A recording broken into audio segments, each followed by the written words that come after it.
Vasarā vairāk brīvā laika? Šis ir perfekts brīdis sākt mācīties braukt. Pievienojies mūsu rīta teorijas grupām.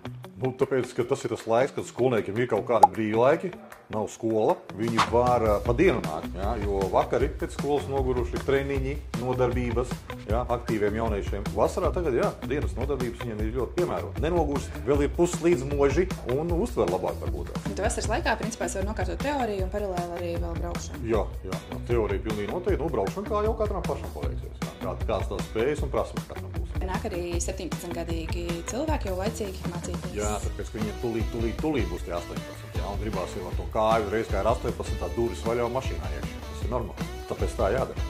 Principā, no 17 gados arī var nākt, un tad 18 gados juridiski no 16 gadiem cilvēks var jau sākt mācīties, 2 gadus pirms. Tad nāk, mācās, sāk braukt, tālāk kā pašiem laiki un finansi. Mēs jau tevi gaidām, piesakies un sāc ceļu uz savu autovadītāju apliecību.